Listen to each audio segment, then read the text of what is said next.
Hello and welcome back to the ministry. And today we're doing a song review.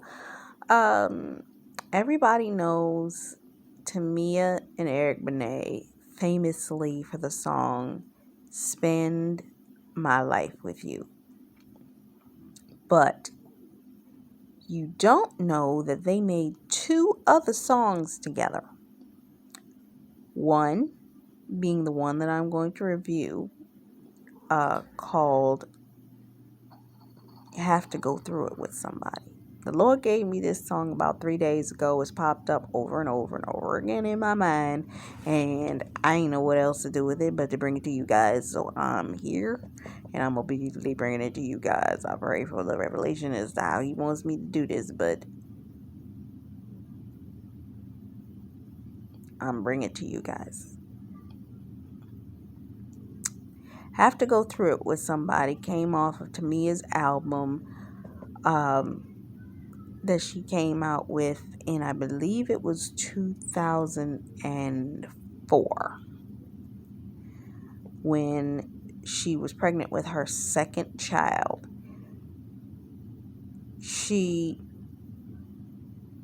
added this song with Eric Benet, and it talks about marriage, because Spending Time With You was that wonderful song talking about spend my life with you. That's that wonderful marriage, let's get married, wedding song you played at the wedding, so on and so forth. But this one right here is the go-throughs of being married. So this is Have to Go Through It with Somebody. It starts off with Tamia and Eric Benet both singing "There Ain't No Joy Without Pain." For those of us that have stood for these marriages, we have experienced so much pain just in the standing for these marriages, in hopes of that Psalms 126, where we shall feel like those that dreamt it and stand and laugh in joy for the manifestation of these things coming to pass.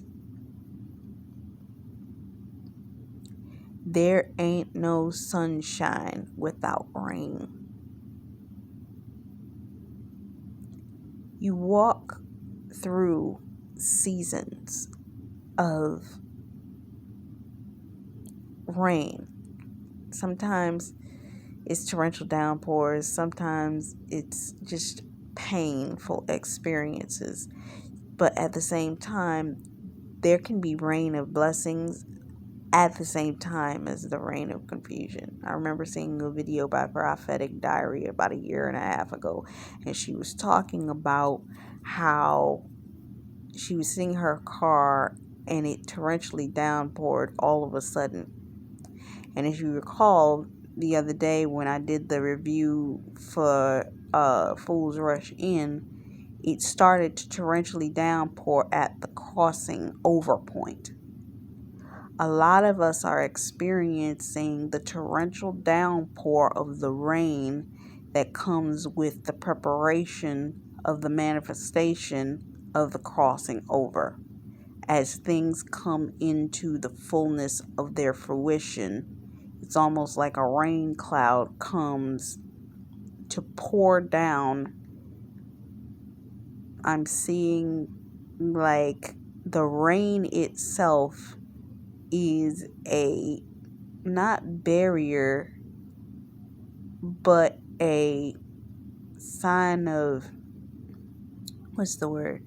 It's almost like you ever see in those time traveler movies where there's it seems like a screen or a wall, but it's a translucent hydro, what you call it?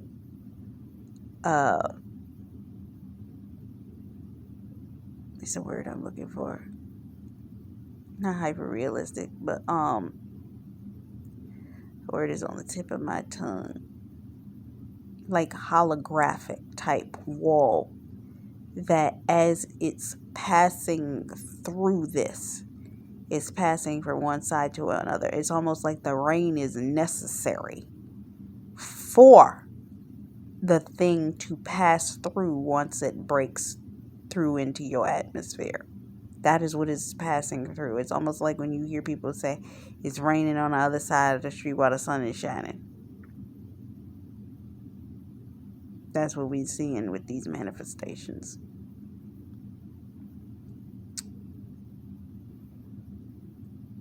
There is no couples who are problem free. You take the youngest couple all the way to the oldest couple. They got a problem. The source of their problem might change. The reason for their problem might change. The specific source of their issue might change depending on what each individual views as a problem. And that goes down to genetics, generational things, and viewpoints on the world where problems will occur. I made the point of saying in the previous one that I cut up that there was a film, one of the Medea movies, and Medea was talking about the phase of life when you're in your 40s, where you hit that phase where your kids are growing up. You're dealing with graduations. You're dealing with potentially grandkids coming into the picture. You're dealing with your parents passing away, their parents passing away, and you're dealing with a level of turmoil. God forbid anything happen to your kids or anything. And you're dealing with this level of turmoil and warfare.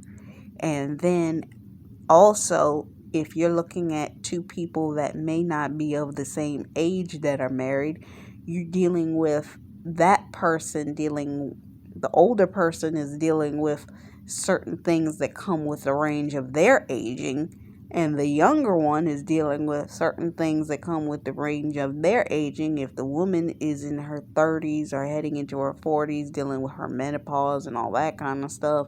And then the man, if they older, they may be dealing with hitting that phase where most people call it midlife crisis, or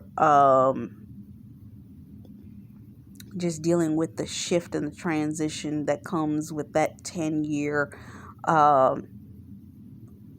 elevation, that everything in your life shifts through every 10-year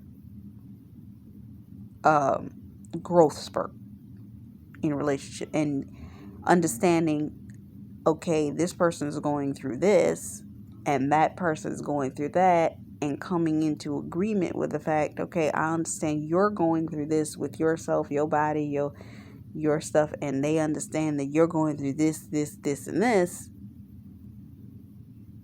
and still being able to deal with those problems and grow together in every other area. It's not easy, but it's a diligent choice that the couple makes in the coming into their relationship. It's like, when you know that you're coming into a relationship, especially those that are called to quick marriages, you have to sit down and have a conversation. You can't come into a relationship and be sitting there like, oh, we coming into this relationship. We're in the relationship, but I'm going to go back to doing what I was doing, and you go back to doing what you was doing, even if that's what you've seen growing up. No. You got to make sure to adjust, communicate, and deal with the important parts of sitting down and dealing with one another. Because it's important.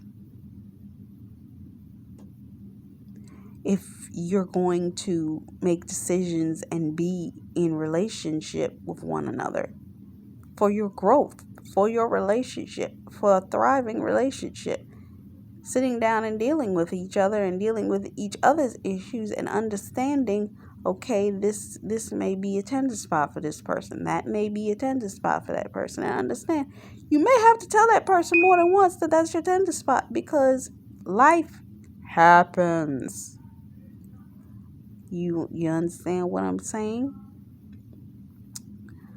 Um, no, there ain't nobody who can make me happy. Though you're going through what you're going through, understanding that yeah, we're going through it, but can't nobody make me feel a level of peace in the midst of going through this stuff like the one that is for me.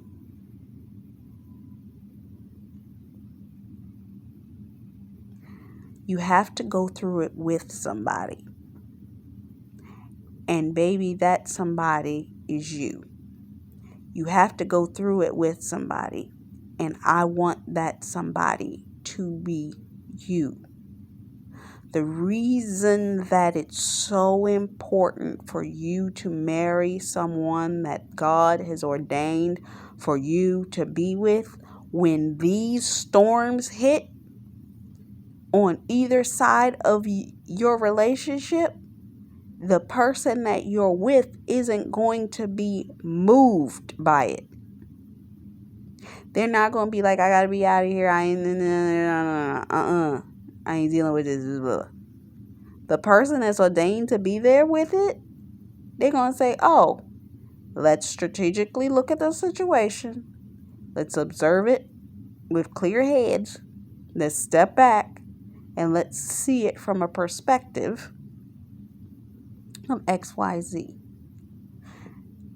Let's then process it the way that it needs to be processed and not allow our thoughts and our minds and other people's opinions to get involved and in the way of how we process this thing. Because this is between you and me. This ain't me, you, and everybody else. This is our issue. Or if you're having an issue, this may be your problem, but I'm going to try to give you the best advice I can that is going to be the solution for that issue. And if you don't need a solution, you just need somebody to listen to you, I'm going to shut up and I'm going to listen. I was looking at a post the other day, and I think it was on, it's Dexter something, it's a health blog post on Instagram that I follow, and it was like 26 important value characteristics you have, and it's like having the ability to sit and listen to somebody, because some people don't have that, the ability to process certain things when you're going through a certain experience and season. But you have to have a partner that can strategically look at what you're going through, and they can strategically look at what you're going through when you're going through it, and be what you need in that moment, which comes into your love languages and all of that when the person's going through something, maybe they don't need you to explain the solution to it. They just need you to listen to what they had to say and hold them, or be there for them in a physical manner. That doesn't mean that they're not going to express to you what they desire in that moment. They may just wait until after they've been satiated in their physical sense to open up and cry about, or open up and talk about, or what have you, that thing that's bothering them. I remember hearing Heather Lindsay say that when she was married to her husband, she was going through a whole lot of stress in her body because she was pregnant and in pain and all this, and her husband came home and he was dealing with something, but she was so frustrated that she wasn't even paying any attention to what he was going through. And it took her a moment before the Lord kind of brought her attention to the fact of, hey, do you not see that he's going through something? And she looked at him, and the Lord said, "Yeah, could you do yourself a favor and go sit down and ask him what's wrong with him,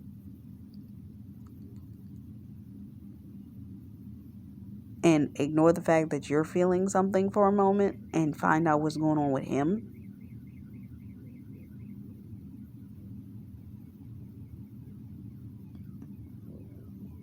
It's a give and take thing.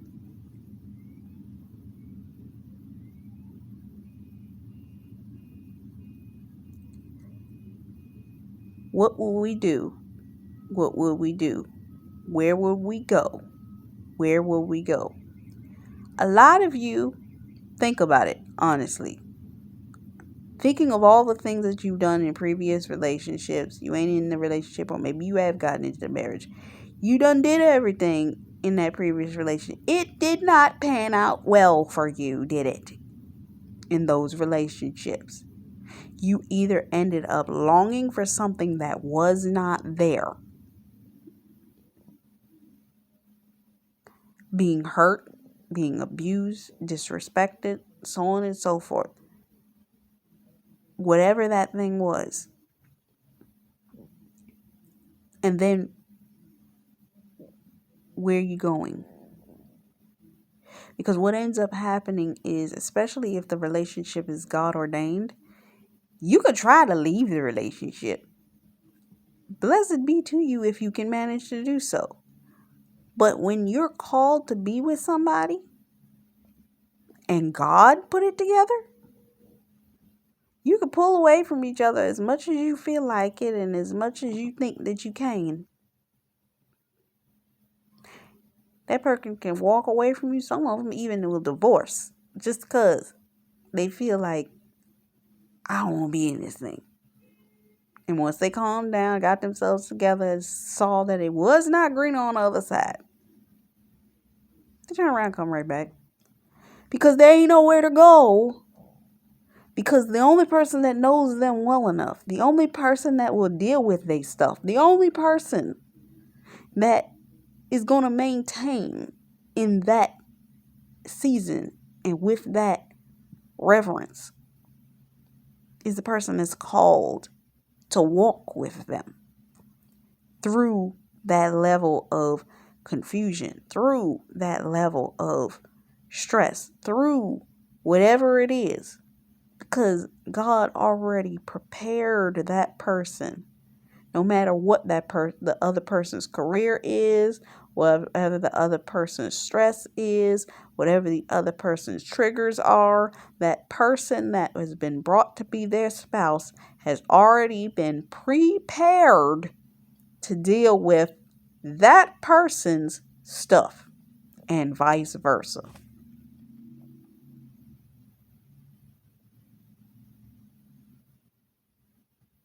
What would you tell me that I don't know? A lot of us, especially in these seasons where we're waiting for the spouse to show up, and God showed us who our spouse is, and we sitting up there like, but God, how you going to deal with X, Y, and Z parts of me and this, that, and the other? And God's like, I already know what he's going to deal with, or she's going to deal with, because I already tested them in that area. This is why it's taking so long, because of the fact that I've tested them in that area and made sure they could pass the test in being able to deal with these types of things, so that by the time they got to you, when they saw it, it'd be like, oh, that ain't no other thing. Same thing for you, for them. You sitting over there like, what if I have to? What if they have to? What you gonna tell me that I don't know? Because God already gave you the blueprint before you got into the relationship. That's why the preparation was the way that it was. That's why.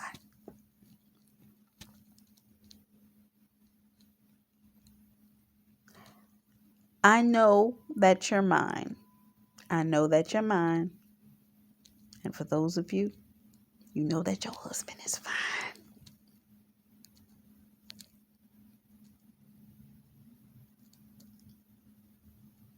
so you are not perfect, I really don't mind. A lot of us have been in a state that the longer we have waited for these people, that spirit of doubt has tried to come into our mindset that has said that we're not perfect and we view them in their level of perfection, or maybe vice versa, that they're viewing us in a level of perfection that is not the case. And we're just saying, no, I don't mind that. It doesn't bother me. The very things that we worry about is not a big thing to them. The very things that we see as issues, it's not a big thing to them. It's something that can be taken care of. I heard somebody say this before, and it's absolutely true. We can pray all day about something, but if you have the ability to take care of the issue, wouldn't you do it? Some of these partners, because God is setting you up, because you're the roof in the situation, and Boaz has the ability to take care of these things. This is why the Lord set it up this way, that when you come into the scenario, that the guy, for one, is going to be in love with you to the point that taking care of something as minuscule as maybe you have certain health issues, maybe you have certain things that you've needed to take care of that you've been struggling to get done, and they're like, oh, that's all you need? I'm going to put you on this and we're going to get that taken care of. No problem. You got a bigger problem than that? You understand what I'm saying? The things that we worry about are not going to be issues for these people, because the Lord has already put it on them. He's turned their heart towards us, that they are going to be a blessing to us. Where we are sitting there saying, I don't want to burden them with XYZ. I don't want to burden them with X. And they may be saying the same thing about something completely different towards us. And it's that element of they already have the mindset and the skill set to be able to viewpoint that thing that is not an issue for them. It's not.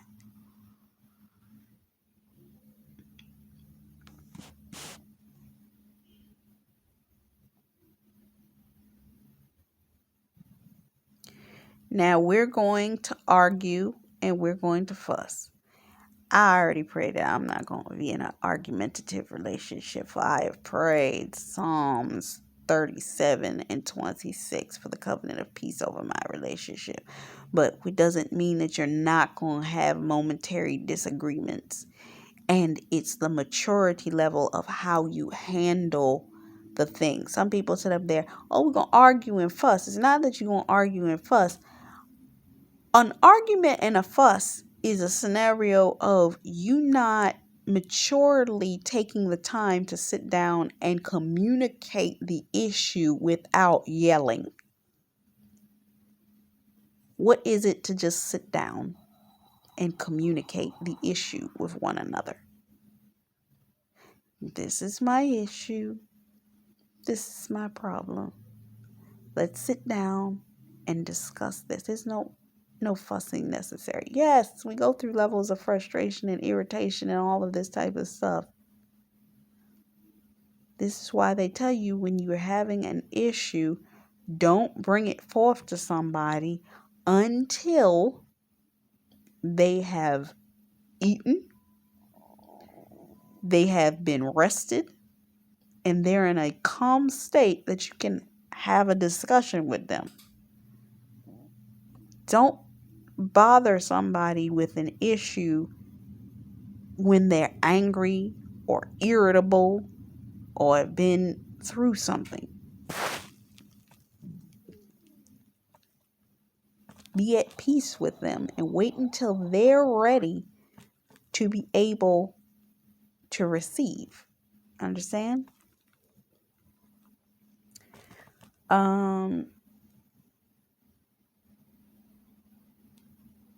That's what happens. It's called love. You're going to have as long as you got two different people with two different viewpoints and then add on age differences and whatever that is, You're going to have disagreement, but it's how you manage the communication through that disagreement is going to make all the world a difference in your relationship. Will make the difference that you between you breaking up and between you making up. Everybody likes the makeup part. And sometimes it's not a scenario of, oh, we broke up. It's not even a breakup. It's a scenario of sometimes you're going to have frustrations between the two of you that the communication is not going to bring a resolution that you want in that moment, and maybe the other person is like, okay, I got to step out for a minute, I need some time, and then you're going to feel like brokenhearted a little bit because you're going to be like, well, why can't we just solve this problem right now? And it's just something that person needs some time on, and you're going to have to deal with it. And it's not so much a breakup, it's just a separation of the issue for right now, and you're going to come back, and when that person comes back, and the temperament of that person's heart and the temperament of your heart, you're not going to stay in a state of, I don't want to talk to you for days on end, because it's a scenario of both of you are heartfelt people, and God has dealt with your hearts in such a way, and because God has dealt with your hearts in such a way, you will quickly resolve any type of discrepancy and make up pretty quick. Because the number one thing that God does whenever you have a disagreement or a miscommunication with somebody, his first thing he does is circumcise your heart. And it's like, wait, they did wrong. Wait, examine your heart first. But check in with self. But check in directions. Let's stay together and your love will take us there. When you stay together in that moment, when the enemy wants to bring division between the two of you, and you take that time to process it together, the love between the both of you will keep you together, but the communication will squash the issue. And 9 times out of 10, the thing that you were fussing about wasn't that big of a deal. And once things have blown over, you probably figure out, we were really arguing about that. Why was that an issue? That wasn't even a problem.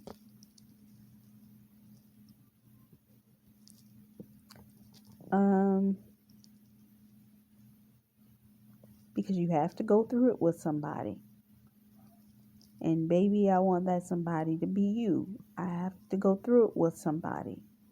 And I want that somebody to be you. Your God ordained spouse is aligned with the skill set and the ability to walk with you and work with you through the storms of life and marriage.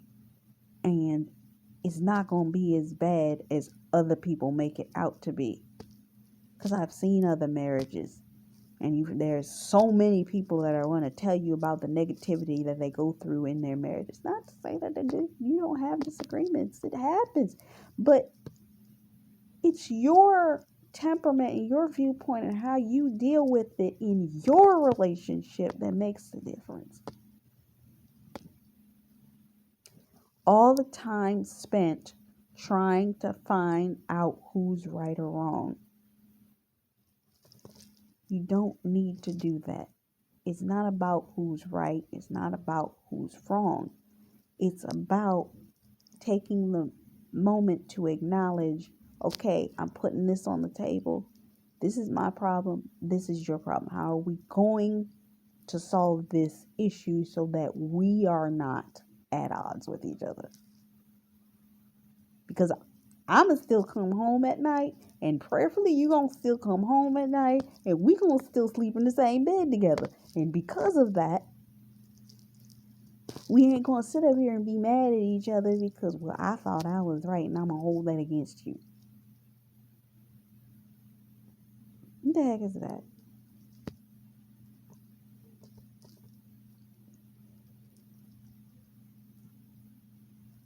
Trying to tell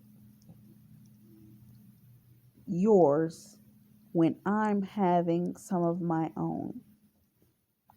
When you have certain problems, when you have certain issues, trying to tell that person they wrongs and they rights, well, you got problems yourself. Projecting your issues and insecurities upon that person. When all you really need to do is sit down and say, what's the real issue here? A lot of people sit up there and go to all of these counselors. And I'm not saying marriage counseling isn't a necessity, but some of it is just, are you willing to sit down and process through the issue? I'm a great person of sitting down with a piece of paper and let's process this out. I live my life to process things out. Because I ain't gonna sit up here and be frustrated. Because if I didn't and waited for somebody else to process this stuff, I'd be frustrated all day, every day, all the time. And you have to be able to teach that and operate in that in communication with one another.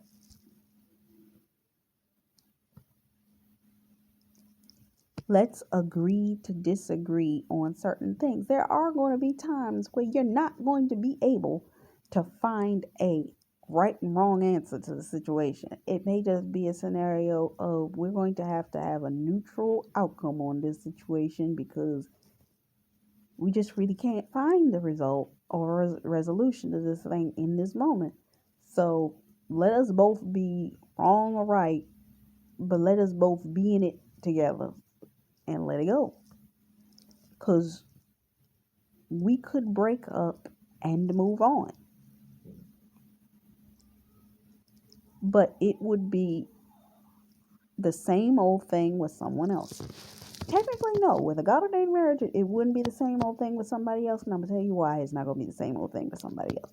If it could be the same old thing with somebody else, then the other people that you and that person were involved with would have worked before.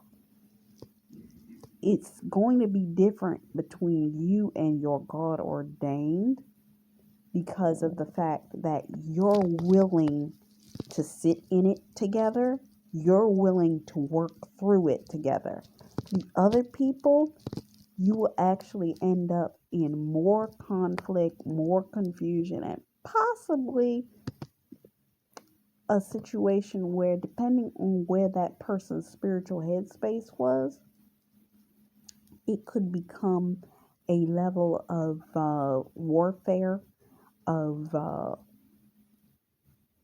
dealing with the holes in that person and not being able to, dealing with a constant leak of frustrations and it never getting patched up because that person wasn't ordained to handle it. I always remember it was a young woman, Shakara, she did a video where she talked about it's like setting a light, a torch